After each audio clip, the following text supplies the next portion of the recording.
Here we are in a lesson on negotiations. We already studied the mechanics of the job, how to look for freight, how to fill out paperwork, how to analyze the market. We even touched a little bit on the topic of communication with a broker in the third module when we discussed how to book a load. However, the topic of negotiations was neglected until now. Now it's time to understand it thoroughly. Negotiation is one of the main skills of a professional dispatcher.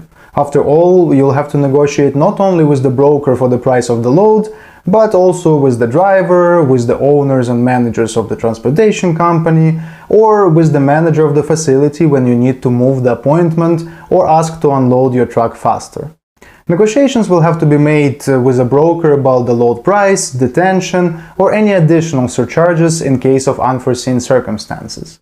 In some cases, with a factoring company, with insurance, with a repair service, anything can happen. I once negotiated with a girl who was the manager of the Central Florida Zoo. My driver was carrying a variety of food for the animals and the zoo was refusing to accept it. My next load was burning and I needed the driver to unload immediately. I couldn't reach an agreement with the zoo at the time, so I just called around to various places nearby and asked them to unload the goods. We successfully unloaded at one of the nearby farms after discussing it with the owner in advance and made it in time for the next load. Of course, this is a rather extreme example and such things are not part of the dispatcher's job description, but still, sometimes you have to go to the extreme measures if you want to help your carrier and provide top-class service. Let's talk about the structure of negotiations. The goal of any negotiation is to reach an agreement, in essence, to come to a compromise. When you talk to a broker about a shipment and ask for $1,100 and his first offer was $900, you're likely to come to a compromise and agree on $1,000. But this will only be possible if the broker is really willing to pay $1,000 and your carrier agrees to that. First, let's look at the general principles of negotiation from books and textbooks and put each one in the context of a dispatcher's negotiation with a broker. First, preparation.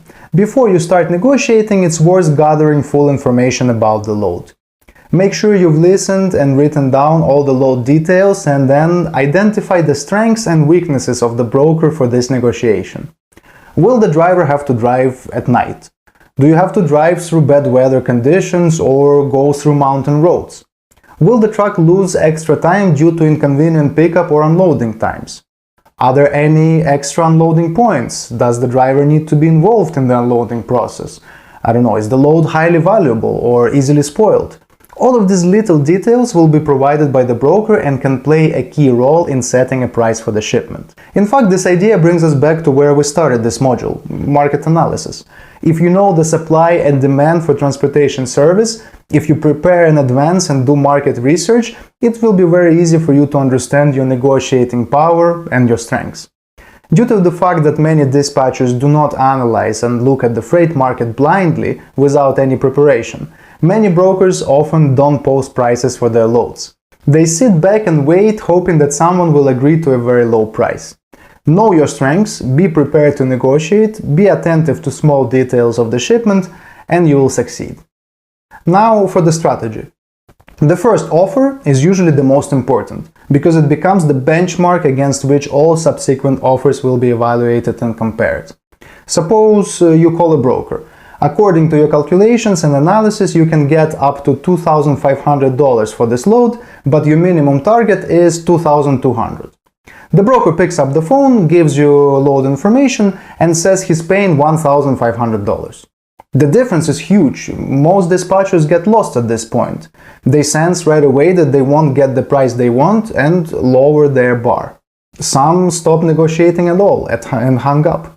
Yeah, this is a big mistake from the dispatcher's side, but it happens because the first offer during the negotiations becomes the benchmark. Psychologically, it sets the price level at which the negotiation will proceed. In such a situation, the dispatcher should not get lost.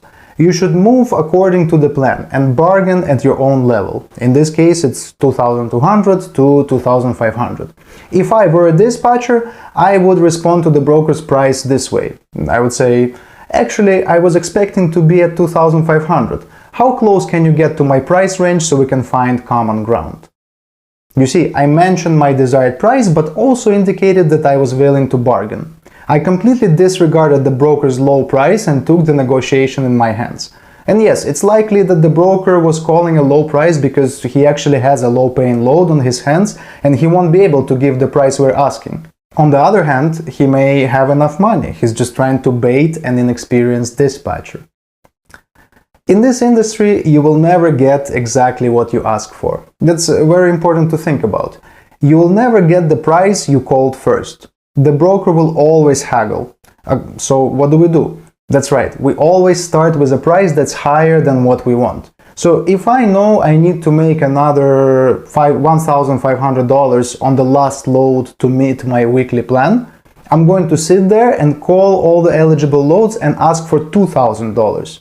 And even if I call the broker and he offers me $1,500 right away, I will still tell him first thing that my original goal is $2,000, and I'll try to get at least another $100 to $200 out of him. Why am I so sure of this? Because brokers know this golden rule too, and they will never give you their best price on the first offer. Hold your strengths for the right time. It's like having an ace up your sleeve. You have to wait for the right hand before you take it out. Here's an example. You call on a load that picks up extremely close to your truck's current location. The broker, while giving you the information, says that it needs to be picked up within the next 2 hours and asks you if you can make it on time. Many dispatchers will immediately blurt out and just say, yes, my driver is only 2 blocks away. He can be there within 15 minutes. They think that this way they will increase the broker's interest in them. But in fact, all the broker will hear is, yes, my truck is very close to this place. It's perfect load for me. I really want it. Please give it to me. You see, that's not exactly what we would like to portray, especially since there is a round of price negotiations ahead. An experienced dispatcher in this situation will simply say, yes, we can pick up the load within 2 hours. And he will take his ace out of the sleeve later, at the most profitable moment. For example, by saying, my target for this load is $2,000 and I can't book it any lower. If you can make it work for me, my truck will be at the pickup in the next 15 minutes. Bingo! We asked for the price we were interested in, and in return we offered speed and the assurance that we wouldn't be late. The odds of success just multiplied, even though the starting point didn't change in any way. The truck, either way, could get to the pickup in 15 minutes. Also, be prepared to stop the negotiation if the other side is clearly stuck in their position and has no plans to move. In that case, clearly express your reluctance to continue negotiating on their terms and make them wonder if you will ever come back.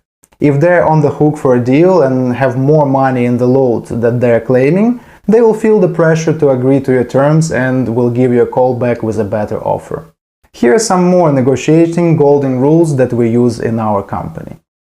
First, if you're in a high demand area, negotiate a price above market average. If you're in a low demand zone, try to get as close to the market average as possible.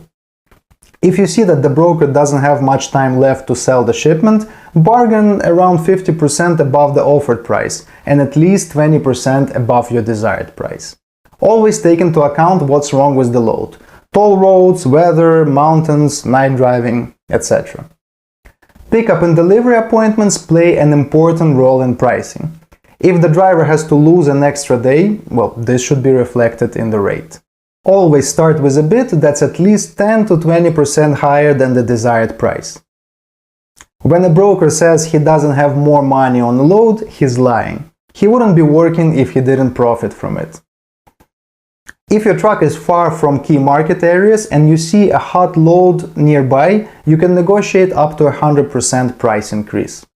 If the broker refuses to put the detention policy in writing, he knows it will take a long time to load. Factor that time into your rate. If the broker says he needs to talk to the customer before making a decision, he's lying. He's just looking for a cheaper truck. If the broker says the load may be cancelled, it most likely will be. Start looking for a new load right away to mitigate the risk. And finally, everything is negotiable. You can negotiate on prices, delivery appointments, sometimes even weight of the load. It all depends on your luck and your ability to negotiate. And now let's reinforce this knowledge. Let's look at a couple of negotiation examples. I asked one of my employees to play the role of a broker, and we played out a couple of possible conversations. I will provide a brief analysis after each example.